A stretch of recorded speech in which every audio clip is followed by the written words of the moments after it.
What is up? What is up? What is up, y'all? It's your girl, the Nasty Girl. What is up? So, I know I've been sounding crazy on all these videos because I've been doing them like when I get up. And so I just do them when I get up. So I sound, today I'm tired. I'm still tired. But we're going to go into this video. It is August the 30th. Is it the 30th? Yeah, today is August 30th, I believe, 2021. COVID is still around. It'll be around for a little while longer, y'all. Just a little while longer. Y'all gonna have to hang on to COVID. So, this Delta variant is probably gonna fade out. Y'all know Lambda is in, so we gotta see which one and which one y'all got. I see, a lot of people is feeling some type of way, I guess, since they was vaccinated and they getting COVID. Now, I understand that a lot of us are taking steps to prevent us from getting COVID, but let me let y'all see through the eyes of an OCD person. So, I'm OCD. I don't think I'm extremely OCD. My family might say that's different, but to me, I don't think I'm extremely OCD. But on a regular day, without COVID, but pre-COVID, we have to do certain things a certain way. You have counting, and most of us do count stuff. We may be counting in our head and not out loud, but some, I think the extreme ones count out loud. Like I've had a customer come in and say, "Why is more restrooms in this building for women than it is with men?" And he went counting and counting and counting. And I say, it's the same amount. It's just the women's restroom has 2 doors to it, but it's just one big restroom. Like the men's restroom has 2 entries, but you can't see it because it just looked like one. And it's just one big men restroom, and then it's 2 smaller men and 2 smaller women restrooms. So it's the same amount of restrooms. He was just counting the doors. So, and he's like, I counted them this many times, and I think that's an extreme OCD person.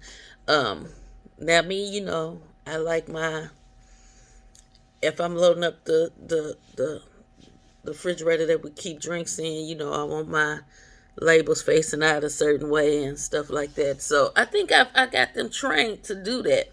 So I don't really have to do that no more. But with the OCD and COVID, so this is me. I washed my hands a lot pre-COVID. That was just me pre-COVID. All right. I added in every time I touch something, I'm washing my hands. So I go wash my hands. I eat. Let's say I'm at work. I get to work. I put my stuff down. I go wash my hands. I go do something else. I go wash my hands. I eat something. I'm going to wash my hands before. And I could have been and just washed my hands 5 minutes ago. I'm going to wash them again. Eat my food. Then go wash my hands. So it's just like I'm getting to an extreme point, but I'm not there. But I'm just saying like this here. When you think about it and y'all saying y'all doing everything to not catch the COVID, you got to think about it. When we curbside order, these people are touching all of your groceries. Do you spray your groceries off when you're taking them out the bags and putting them in your refrigerator and putting them in the cabinets and stuff? Y'all don't do that. When you go shopping, if you actually go in and shop, who out touching them vegetables? Who out touching them boxes before you put them in your cart? Are you wiping down the whole cart? Or is you just wiping the edges of the cart because your stuff sit in the cart?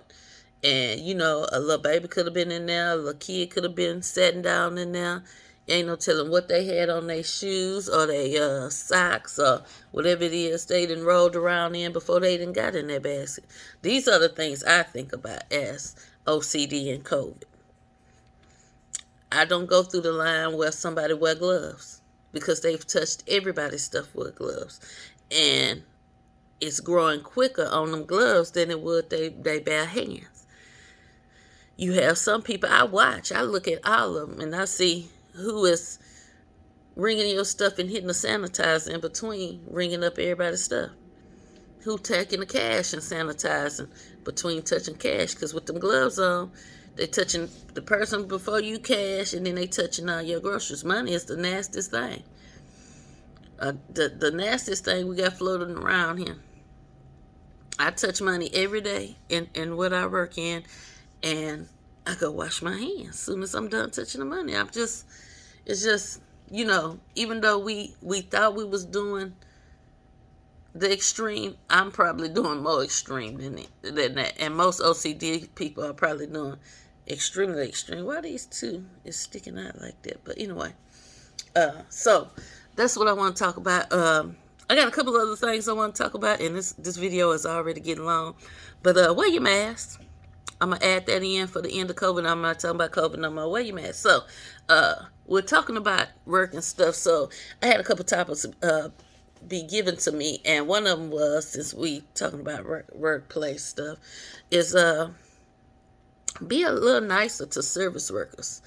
And service workers meaning your customer service workers, the people that you call on the phone and talk to in customer service, the people, stores that you go in customer service. Because just like y'all have craziness going on, they have craziness too. And most people that come into the business that I work in are normally, if they angry, they come in the door angry. They already angry, and they want to experience that's not going to be problematic. But we live in a world of mechanics, especially where I work, and machines break, air conditioners break, projectors break. You know what I'm saying? So, some people think we live in a perfect world because they was like, that's not supposed to break, and everything is mechanical, so everything is not conditioned to be perfect. We were not made perfect as human. We were not made perfect. So I just want to say, somebody told me that y'all should be a little nicer to service workers, and I tell a brief story in that, because with me being in customer service, and I go into that story after this because it was another topic that go kind of hand in hand. And they say, why do women have bigger dicks than men when it comes to, I guess, aggression and anger? I guess when it comes to customer service, because it could be a man and a female will be the one that'll go in and be acting a fool and ready to jump over the counter, and the man will be standing there looking at her like, calm down. And so they want to understand why these men ain't putting they women like in their place, like, sit your butt down, you ain't got to act like that to get something. So we had a couple that acted out, and he was really quiet, and she just ran up on me and was hollering, and she was about to get whooped by some other customers. And I pretty much had to say, I'm gonna call security to get you escorted out. And so she finally walked out, but she walked back in, then she walked back out, and I'm helping another customer, and she ran up on me a couple of times. Now, the last time I told her, I said, I told her, you need to back up off me, because that one, that other one was coming out. Miss Lily went away, and Nasty Girl had nothing to do with it, and Lily Ann was about to throw them hands. That's what was for to happen. So that was one. I guess all this gonna be about work, because the next topic that goes with that is doing the nasty at work, having sex at work. How many people have had sex in the workplace? Me personally, I've technically never had sex in the workplace. I just feel like, I could have, but I didn't. But I feel like I've never, I said technically for a reason. Because some things, never mind. I'll say this. Some things people don't perceive as sex, I guess you can say. So, I've technically never had work in the workplace. But I know some people who have had sex in the workplace. How easy is it for you to have sex in the workplace? How hard is it for you to have sex in the workplace? I know some people that, have their own office and be in there masturbating at their desks and stuff like that. And I'm all for it. If you can get it in, get it in. Whether you at work, at home. I know people that did it at church and all kind of stuff. So, I mean, if you can get one in while you at any of them places, I'm glad you can get it in like that. So that'll be the question of this Tales and Topics today. Have you ever had sex in the workplace? And if you did, I want a thorough story. Send it to my DM. Send it personally. Y'all don't have to put it in the post. Send it to me. If you want to put it in the post, you can, but send it to me, and then I may go into this next week if I hear some good stories. Okay? Now I'm done. Don't do nothing I wouldn't do, and I know you will, and you will do it better. Deuces.